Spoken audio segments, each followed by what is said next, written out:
Terima kasih pemirsa, Anda masih bersama kami di obrolan pagi, dan seperti janji saya tadi, kita akan berbincang dengan dua orang narasumber yang sudah hadir di studio RBTV. Nah, nanti kita akan banyak sekali ini ngobrol tentang sahabat cempluk, memberdayakan Odamun, dan kemudian juga ingin tahu sebenarnya penyakit lupus itu apa, kemudian juga diagnosanya bagaimana, kemudian antisipasinya apakah ada. Nah, kita akan banyak banget ngobrol bersama dengan narasumber yang sudah hadir di sini. Beliau yang pertama adalah founder dari Sahabat Cempluk, ada Mbak Ian Sofyan. Mbak Ian, kabar baik, sehat, bahagia? Alhamdulillah, sehat luar biasa.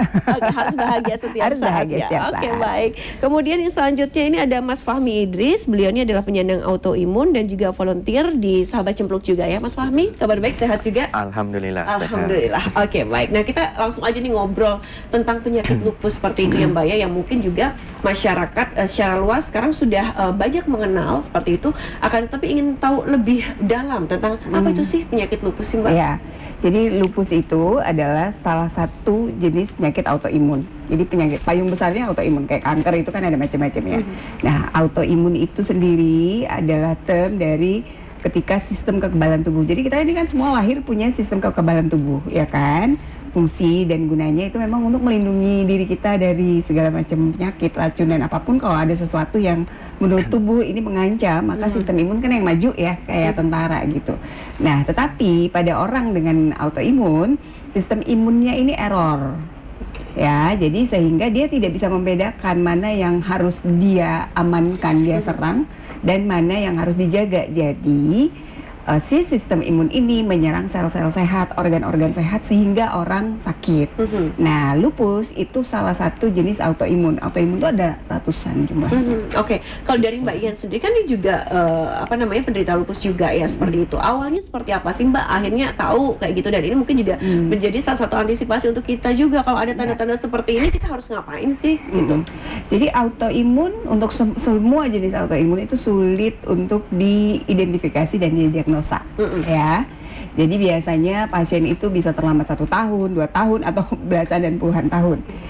Saya dulu udah sering sakit, keluar masuk rumah sakit, transfusi darah dan segala macam di tahun 98 sampai 2003 itu keluar masuk rumah sakit dengan segala macam kondisi yang cukup menakutkan ya, karena saya bisa tiap bulan transfusi darah dan seterusnya.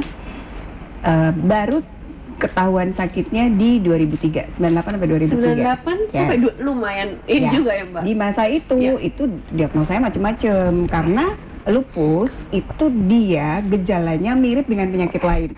Bahasanya biasanya dia mengimitasi, mirip. Sehingga ya penyebabnya itu kan sistem imunnya yang kacau. Sementara di masa itu dokter kan hanya mengobati gejala yang muncul. Sehingga misalnya didiagnosanya talasemia gitu karena gangguan di darah. Ada orang di diagnosanya HIV gitu, padahal sistem imunnya yang ngaco. Sehingga yang diobatin cuman manifestasi yang muncul aja gitu. Jadi saya 98 mulai sakit, 2003 baru terdiagnosa itu di Rumah Sakit Darmais di Jakarta dulu. Gitu. Perjalanannya panjang. Saya pikir waktu terdiagnosa udah ketahuan namanya. Tapi berarti ada obatnya. Awalnya tuh didiagnosa apa nih Mbak? Sebelum tahu kalau itu lupus. Pertama sekali biasanya rata-rata ya, karena biasanya gejalanya tuh agak common, demam, gampang capek dan segala macam. Biasanya nih rata-rata tipes dulu.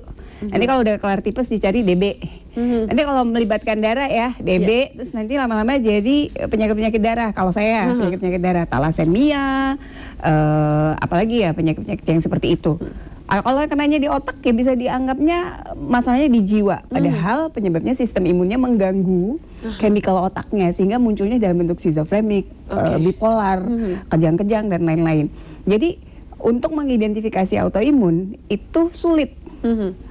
Tetapi beberapa tahun terakhir ini membaik. Ya terlambatnya 1 tahun, 3 bulan, 6 bulan. Di masa saya dulu kayak gitu. Ketika terdiagnosa, saya pikir wah ada namanya, ada obatnya dong gitu. Ternyata nggak seperti itu Ferguson gitu. Karena pada saat itu belum ada dokter-dokter yang ini. Jadi kita harus dari satu dokter ke dokter lain, finding dokter dan segala informasi juga belum seperti sekarang gitu. So it was really hard, susah banget.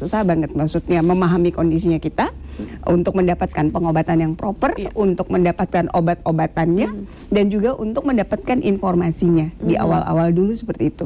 Itu sebabnya kenapa akhirnya Sahabat Cempluk ini hadir di antaranya karena mengakomodir apa yang kemudian saya rasakan. Terus kita pengen bisa membantu teman-teman sedikit lewat pengalaman yang sudah kita lewati, bisa cerita ke orang tuanya. Karena kita kalau ketemu pasien tuh bisa, ibu tahu nggak anaknya sakitnya apa? Janda sakit autoimun aku tahu nggak? Gitu udah 1 tahun, 2 tahun anaknya sakit. Dan ini juga bisa menjadi satu support system terbaik juga ya Mbak Ian. Oke, memang support system. Sebelum nanti saya ngulik lebih banyak lagi ke Mbak Ian, saya ke Mas Fahmi ya. Nah, Mas Fahmi sendiri kan juga salah satu pengidap dari autoimun juga ya. Nah, mungkin juga bisa dijelaskan kalau dari Mas Fahmi sendiri seperti apa? Oke, saya jadi terkena autoimun itu untuk gejala awalnya sebenarnya udah dari 2019.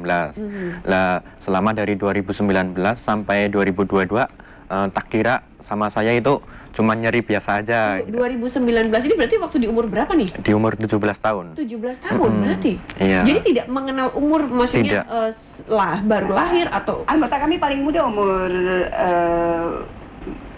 berapa bulan.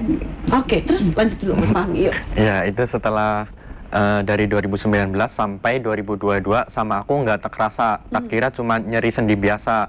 Lah selama minum obat-obat dari puskesmas gitu, selama itu nggak ada pembaikan gitu. Lah setelah 2022 dari rumah sakit puskesmas akhirnya dirujuk ke rumah sakit RSUD Banyumas. Lah setelah masuk ke RSUD Banyumas aku dimasukkan ke poli saraf. Lah selama berobat dari 2022 sampai 2024 di poli saraf diagnosanya ternyata saraf kejepit. Awalnya saraf kejepit. Berarti itu di bagian punggung, tulang belakang, iya. Oke. Keadaanku juga sekarang udah lumayan bungkuk. Lah itu selama 2022 sampai 2024 ternyata salah pengobatan juga. Akhirnya pada tahun 2024 aku mengalami yang benar-benar sampai kayak lumpuh, nggak bisa jalan itu selama 2 bulan lah berjalan.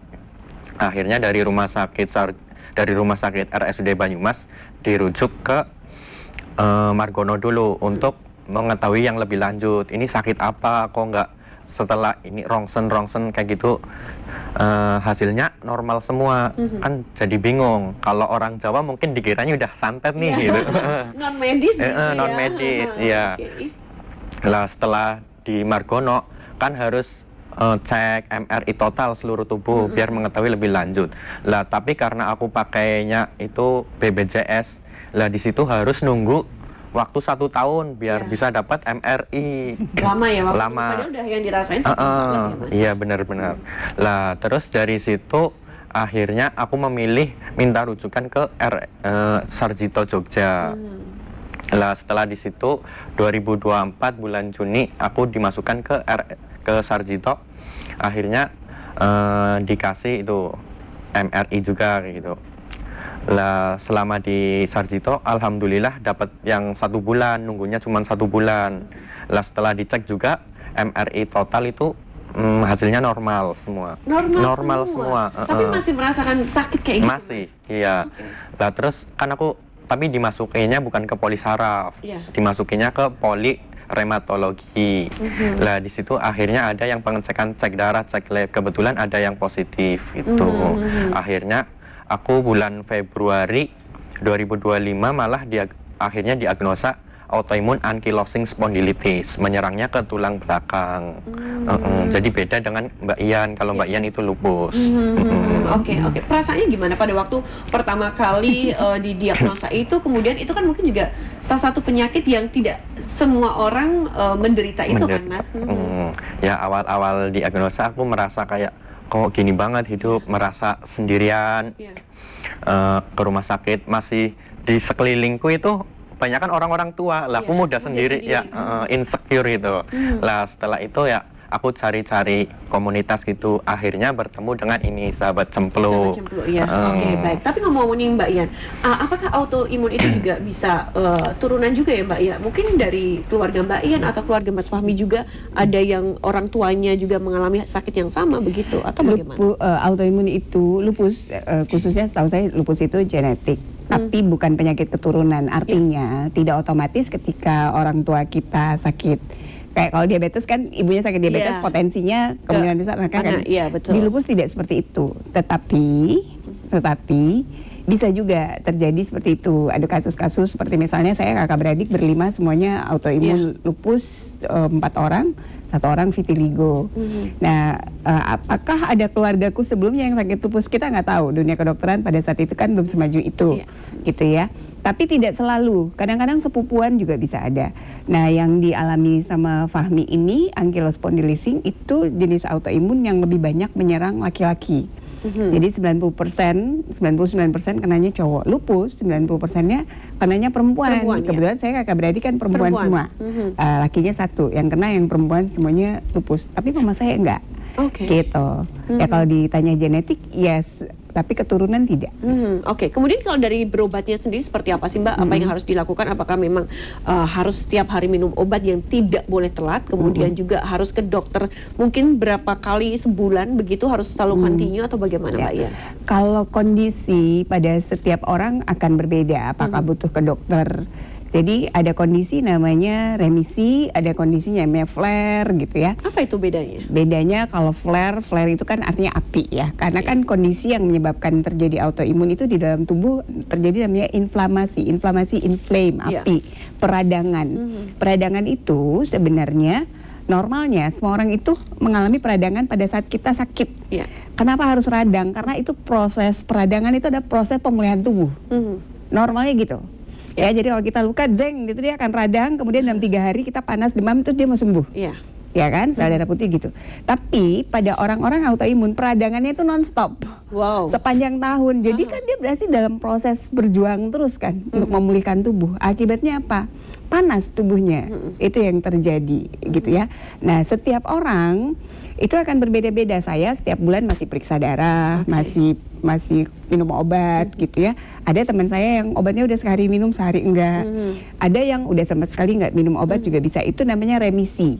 Lagi istirahat dapat remisi kan gitu ya. Jadi setiap orang akan berbeda, tetapi mostly itu tetap harus rutin setiap bulan. Ada efek samping nggak untuk minum obat yang secara kontinu lama gitu Mbak? Menarik. Jadi memang salah satu obat-obatan yang kita konsumsi itu tidak ada obat yang namanya gini, obat lupus gitu, nggak ada.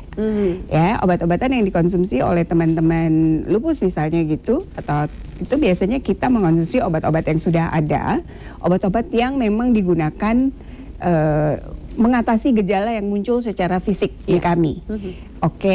Nah, tapi ada salah satu obat yang biasanya wajib fardu ain diminum oleh semua. Ya.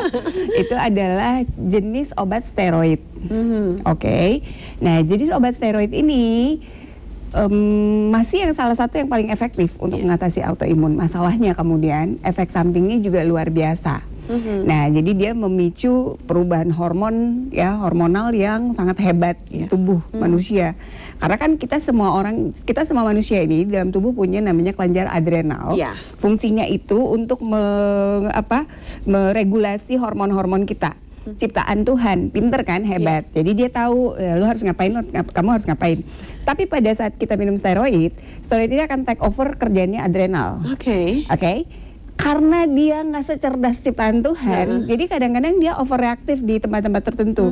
Sehingga kamu minum obat mau meredakan kondisi ini, dia bisa jadi overacting di dalam, jadi akan terjadi overlapping antara kondisi sakit dan efek samping obat-obatan. Makanya saya saat mengedukasi teman-teman itu sering bilang, pada saat kita minum obat, kadang-kadang kondisi kita akan jauh lebih memburuk daripada sebelum minum obat. Sebelum akhirnya membaik. Memburuk dalam artian seperti apa nih? Jadi jawab dulu. Nanti kita akan lanjutkan lagi ya. Semakin menarik obrolan kita, dan ini juga akan menjadi satu bahan edukasi untuk pemirsa juga yang ada di rumah. Jangan kemana-mana, tetaplah bersama kami di Obrolan Pagi.